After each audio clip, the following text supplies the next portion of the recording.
Duck and Clem, now separated from Krista and Omid, have joined the cabin group as they run from a mysterious guy named Carver. Do they really know what kind of guy they're dealing with? We'll be seeing that more in part 4 of this scenario.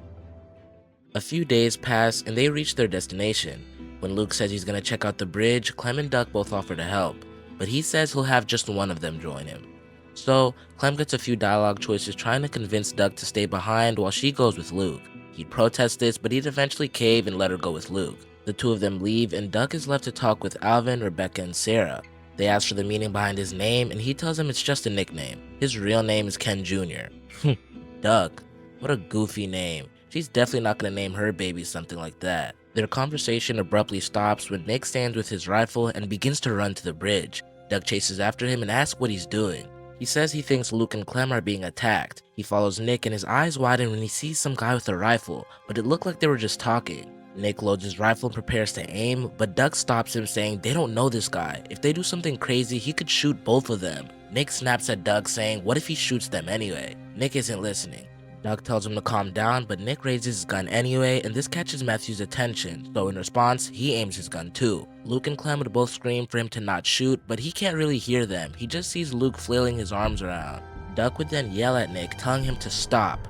Just as he's about to pull the trigger, Duck grabs the rifle and nearly gets his head blown off. The shot rings out for miles and Duck falls to the ground, covering his ears in pain. Luke and Clem run over to check on Duck, whose ears are still ringing from the shot that just went off. He's held back to his feet and Luke yells at Nick saying he told him not to shoot. Nick yells back saying he could barely hear him. You nearly blew a kid's face off, Nick. Their argument is interrupted when Matthew introduces himself and he apologizes for any trouble he's caused them. He says he has some food and tells them to follow him. They're hesitant at first, thinking this guy may be working with Carver, but he assures them that his people aren't bad. Luke asks if they have enough for their entire group, and Matthew says they have more than enough to share. After regrouping, everyone walks for a while and they eventually make it to the ski lodge. Matthew tells them to wait outside while he informs his group about their guest. The confrontation and misunderstanding wouldn't happen since Matthew's alive and he's the one that brought them here. The ski lodge group walk outside and begin to introduce themselves. While Walter is introducing himself, Duck glances over at the lady wearing a light blue jacket. There's a man standing next to her. This guy kinda looks like his dad almost. Wait, he squints his eyes and his jaw drops. Dad? Everyone is confused by this. The man looks over at Duck and falls to his knees when he recognizes his face. Those brown eyes, the freckles. No, it can't be. Duck? And that girl standing next to him. Is that Clementine? They push past everyone and run up to each other, colliding into a hug that feels like it lasts 10 minutes. I feel like the vibes of this scene would be similar to when Rick found his family at the start of the outbreak in the show. Walter interrupts the reunion, saying it's getting cold out and they should go inside so he can start making dinner. It's here where Duck would be properly introduced to Sarita, and I think this would have been so cool to see. Kenny says that Sarita really helped him after everything that happened in Crawford and with his mom, and she interjects, offering her hand to Duck saying, so this is Ken Jr. Kenny's told her all about him. He shakes her hand, telling her to call him Duck. I feel like he wouldn't really mind Sarita and would just want his dad to be happy again, so they hit it off nicely. Everyone leaves their weapons by the entrance, and Kenny sits with Duck and Clem as they begin to catch up. Kenny comments on how he expected Lee to be with them, and the kids would stay quiet, not knowing how to respond. Kenny apologizes for bringing up rough memories, and then Clem would speak up saying, Lee saved us. He goes on to talk about how Lee always had his back if you were friends, or how he might have not always seen eye to eye with him if he hated Lee. But one thing he always hung on was the fact that Lee cared about his family. If Kenny told you to stay away from his boy in season 1, Kenny will have a determinate line saying, hell, even when I was pissed at him and told him to stay away, he still kept looking after you. He was a good man. They fill him in on what happened with Omid and Krista, and he's happy to hear they had their baby, but when Duck says they were attacked and separated, it kinda saddens things. Duck will also have a determinate line saying he shot someone, referring to the outcome of the bandit attack in episode 1. Kenny will be shocked to hear this, but will understand why he had to do it. Oh yeah, and Duck will sit at Kenny's table no matter what, since it's his dad and all. You can either join them or sit at Luke's table. The walkers eventually attack the lodge and the group is forced to fend them off. Nick will survive this encounter no matter what, due to Matthew being alive, so Walter will help Nick regardless. Carver and his squad arrive, and Carlos would still spit in his face. Carver retaliates by punching him, and Sarah, who is still inside, would want to run out after witnessing what happened, but she hesitates due to her friends telling her to stop. That little bit of training was beneficial because now she has better control of herself and isn't so jumpy.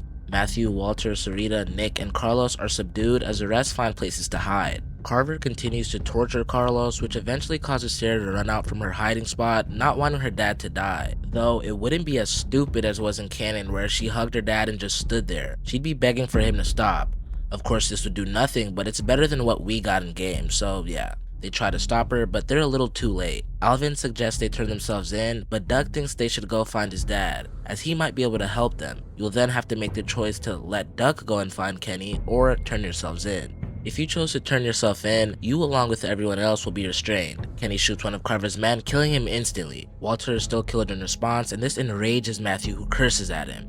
But this plays right into Carver's hand. Since they have one more expendable body, Carver isn't going for Alvin yet. He wants to make him suffer later. Instead, he grabs Matthew and threatens to shoot him next. Kenny fires and grazes Carver's shoulder, who retaliates by killing Matthew. Duck and Clem would both be yelling for Kenny to stop, and Carver is amused by this. He looks over at Doug first since he heard him say dad while they were yelling. So, he uses this info against them. With a smirk on his face, he takes his gun and slaps Duck in the face with it. He then drags him to the middle of the room and aims the gun at his head. Sarita would be begging for Kenny to stop at this point because after seeing them reunited, she doesn't want him to die. Carver would then taunt them by shouting, "If Daddy's here, he'd better..." Carver's interrupted as the lodge doors open. Kenny reveals himself and is restrained with everyone else. If you decided to let Duck go and find Kenny, Alvin helps him escape out the window and he walks around the lodge. As he looks through the windows, Kenny spots him. He hugs his son, glad to see that he's okay. Clem, Rebecca, and Alvin eventually come out from hiding and are restrained as well. Kenny still shoots the random guy and Walter is still killed in response. Kenny would then aim his gun after Carver grabs hold of Matthew. Duck's actions prior will dictate whether he tells Kenny to shoot or to stop. If Duck shot the scavenger in episode 1, he'd tell Kenny to shoot, which would still play out mostly the same. However, due to Duck not being in the lodge, Carver grabs Clementine next. They'd both be forced to submit and reveal themselves walking into the lodge. However, if Duck didn't shoot the scavenger, he'd tell Kenny to stop, which saves Matthew's life. Matthew survives this encounter, but Carver grabs Sarita like in canon. Duck and Kenny realize they can't do anything and turn themselves in. Carver gets them tied up and assures they're safe now. He tells everyone that they're going home, as a family. Everyone is thrown in the truck where they're taken to their new home, Howe's Hardware. Episode 3 still starts with Clem and Sarah talking outside. Sarah would apologize for running out of cover and explain that she was worried that Carver was going to kill her dad. You can reject or accept her apology. Either way, Clem will tell her to be more mindful next time. Back in the truck, Kenny would still be making the plan to cut the bindings and everyone is still wary of this idea. He won't be as fierce when arguing back as he actually considers their points. With his son being alive, he has something to lose, so he's more cautious. Duck will stand with his dad for obvious reasons, and Clem will get the choice to agree with them or not. Regardless, Kenny still hits his head and falls over. They arrive at Howe's and are told this is where they'll be living now. They meet Reggie, and the rest stays pretty similar to canon. You get some leisure time where you can talk to everyone, and if Matthew's alive, you can try to comfort him as he's still mourning Walter's death. In the morning, Doug would be talking to Sarah, and Carver gets annoyed of this. He tells Carlos to slap his daughter, and Doug would interject saying he was the one talking first. Carlos would appreciate this gesture, but it wouldn't change anything. Carlos slaps her, and everyone continues with their tasks. Clem, Duck, and Sarah work in the greenhouse trimming the plants, and Doug would help Sarah when she's moping around, as it's partially his fault she was slapped in the first place. Having 3 people working would be enough to do satisfactory work, so Reggie is spared and wouldn't be thrown off the roof. They bring the bucket of nails to Kenny and Mike and would see them fighting. The walkers break in, but they're dealt with pretty easily. They reunite with Luke and the walkie-talkie plan is set in motion. Troy tells them to meet Carver up in his office and that he needs to talk to them. When they arrive, they see Alvin unconscious and tied to a chair with blood all over him. They talk for a bit and meet back up with the group. Clem gets the walkie-talkie like she did in canon and she sets out to look for Luke the next day. Duck would be left to talk with Bonnie and Troy storms in and slaps him, demanding to know where Clementine is. He tries to stall and is dragged out to the pen where it's revealed that Luke had been found. Clementine arrives with Kenny and Carver reveals Luke's walkie-talkie, saying their plan is over.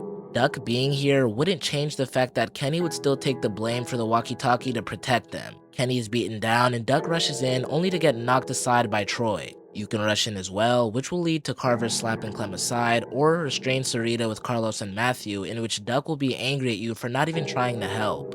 During the night, Carlos would work on Kenny's eye. Sarita and Duck would both seek comfort in each other, both caring about Kenny deeply. It's really moments like this that make them bond as a mother and son would. This only strengthens their relationship even more. When Luke talks about leaving Kenny behind, Duck and Sarita both tell him they're not going anywhere without him. You can agree with them or say otherwise. If you consider leaving him behind, Duck will snap at Clem saying she can't be serious. How could she even say something like that? They don't have to worry though, as Kenny is one tough SOB. He embraces his son and girlfriend, assuring them he's alright. Clem eventually leaves to turn the PA system on, and Alvin sacrifices himself to help her escape. Clementine then makes her way back to the group where Carver's pointing his AK at everyone, telling the group they're not going anywhere. She jumps onto Carver's back and that all plays out the same. Kenny shoots Carver's knee out from under him and he grabs a crowbar and tells everyone to wait outside. After all the suffering he's put them through, and especially what he did to his dad, Duck will cross his arms and say that he's staying. Matthew and Sarita would tell him not to do this, but his mind is already made up. Carver would approve of Duck staying and would egg Clementine on to do the same. Whether she does or not is your choice. However, I feel like Duck being there and Kenny not being nearly as crazy as he was in canon would refrain from using the crowbar. Rebecca kicks him around a little and Kenny ends it with a bullet to the head. We then move on to the group leaving house and Reggie is with us. They cover themselves in guts and Carlos is still shot, which makes Sarah freak out. Nick runs after her and is shot in the process. Sarita is grabbed by a walker and Duck hears her screaming. Duck glances around and Kenny is still shooting. Kenny looks over to see Duck aiming Carlos's gun and shooting the walker that has hold of Sarita. He shoots it, freeing her of its grasp. Kenny runs over to help her and Mike follows behind him. Before he can say anything, Duck runs off in the same direction as Sarah. Kenny yells for him to come back, but he's already gone. So Luke, Nick, and Duck chase after Sarah, Rebecca, Clem, and Reggie are with Jane, and Kenny, Mike, and Sarita are up ahead. I think this is a good spot to end part 4. How did you guys feel about this part? Are you guys liking Duck's character development? If so, be sure to comment and subscribe. And let's try and hit the like goal from the beginning of the video so I know there's interest for this series. Hey, I don't want to hold these videos hostage, but we ain't hit the like goal last video. So y'all need to go crazy on this one. Thanks for watching, and I'll catch you guys next video.